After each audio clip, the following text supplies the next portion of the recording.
engine running. Liftoff. We have a liftoff. It is 6:08. I'm Erick Erickson. This is Atlanta's Evening News on WSB, streaming live as well on Twitter and YouTube. The phone number here, 404-872-0750, 1-800-WSB Talk.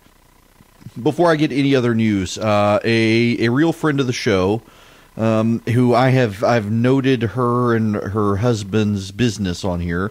Blinda Singh has passed away. I have mentioned Armed Citizens of Georgia before.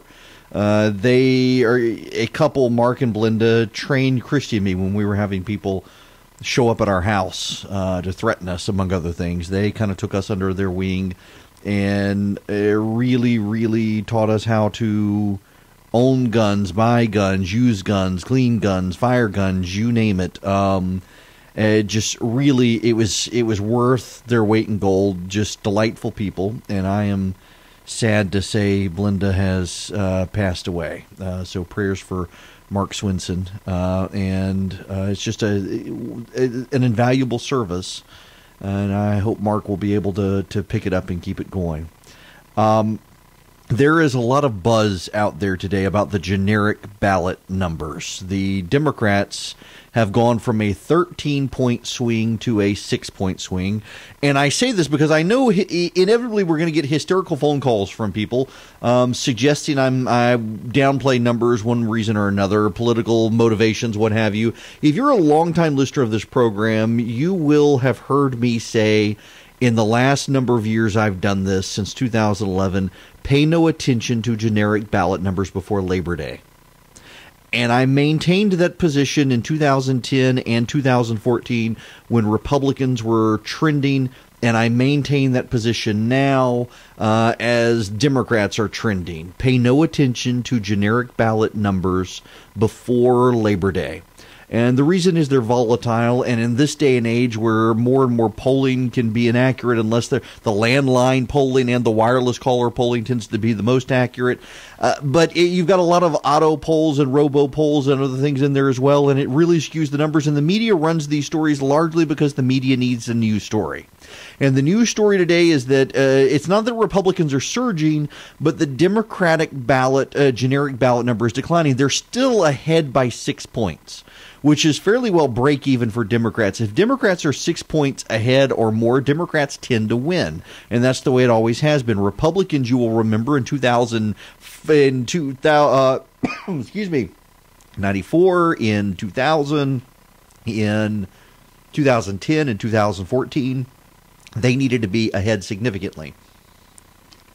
Excuse me while I have to take a sip of water. I mean, man, the allergies and the pollen count are killing me out there.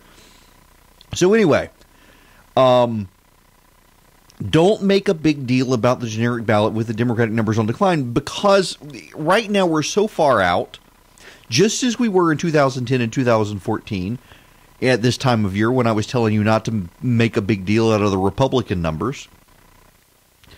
History is your guide. And the history is that the party that is out of power tends to do well in off-year elections. And this is an off-year election. What we are seeing, though, are a bunch of special elections. And special elections, you will also hear me say repeatedly, you can't extrapolate anything from a single special election or even a way off year election, like the Virginia elections in last year in 2017, in a completely different year than a general election nationally.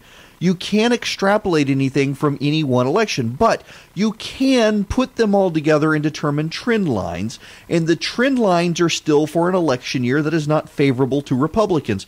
Look at this special election out in Arizona. It is a Republican seat, and the Republican and the Democrat are tied. This is in what's his name's seat? Is it Trent Frank's seat? Is it Frank's? Yeah, I think so. There are lots of people who are trying to look at the generic ballot number today and tell you it's not going to be bad. In fact, Republicans could hold on to the House. They could. For all of you who are saying, well, the polls were wrong in 2016, so why should we believe them now?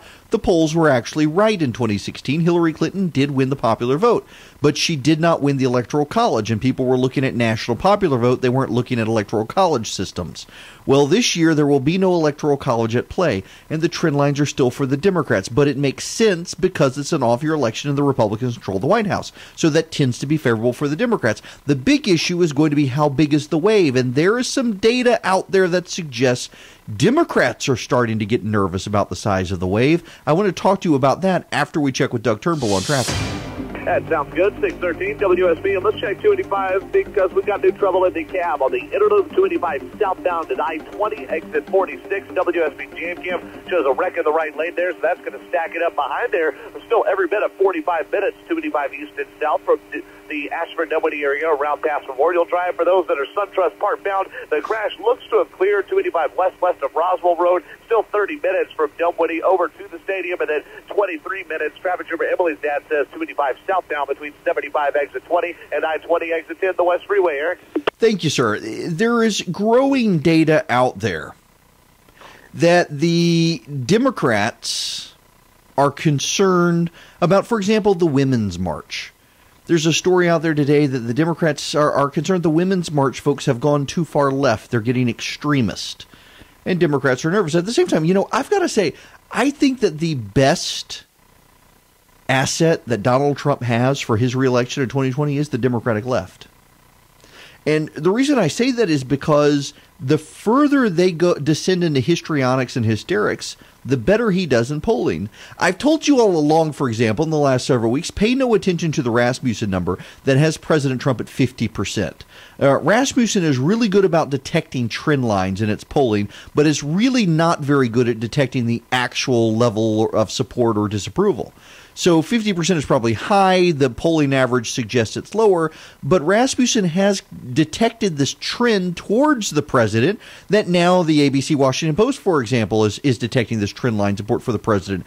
And it always inevitably comes when the Republicans haven't done a lot, but the other side has done a great deal to remind people just how out of touch they are. I mean, for example, the gun control debate, the gun grabbers. You got John Paul Stevens writing op-eds that they want to grab your guns. You got the kid in Florida trying to organize a boycott to shut Laura Ingraham down. You've got all this other nonsense out there from the left. It spooks people who aren't necessarily supporters of the president. And they say, okay, I think the guy's a little bit nuts, but he's not going to curtail my freedom.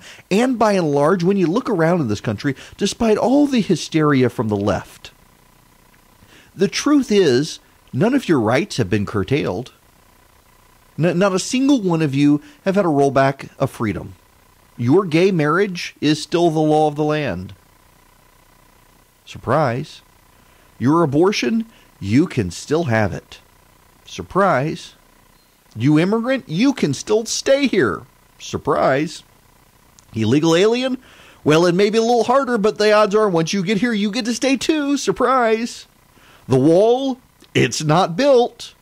I mean, all of these things that were, and by the way, if you're from Chad, you can still come into the country. They walked that part of the president's plan to stop people from certain countries coming here. Now, if you're from Chad, you can come here. Congratulations, Chads everywhere. You're legal again.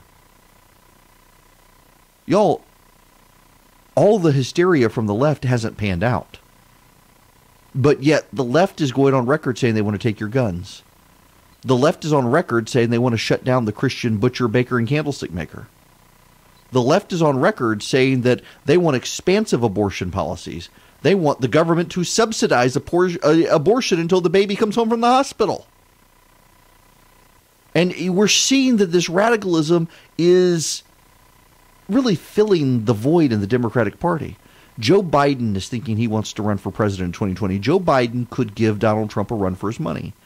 Joe Biden has an affinity for black voters. They have an affinity for him because he was Barack Obama's vice president. He would neutralize, and Donald Trump would neutralize his foot and mouth moments. He's a guy who connects with blue-collar workers, whether you think he does or not. All the data shows he does. He could give Donald Trump a run for his money. And there's no way the Democrats are going to nominate an old white man in 2020.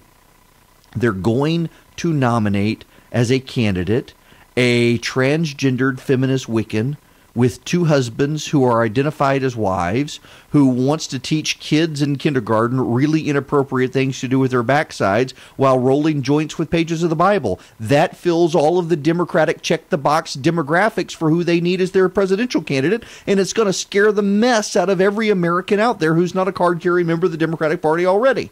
And so those people are going to gravitate again to Donald Trump, and he's going to get reelected president of the United States because the Democrats cannot help but scratch their radical itch, because underneath every prominent Democrat, it seems these days, is actually a communist in disguise, and Americans don't like communists. Well, now, we have computer problems on my end. Everything's shut down. So I'm going to let Andrew play the outro, and I'm going to reboot everything. Atlanta's news, weather, and traffic, plus WSB's Erick Erickson. Atlanta's evening. 619, just circle in the sky. Country got a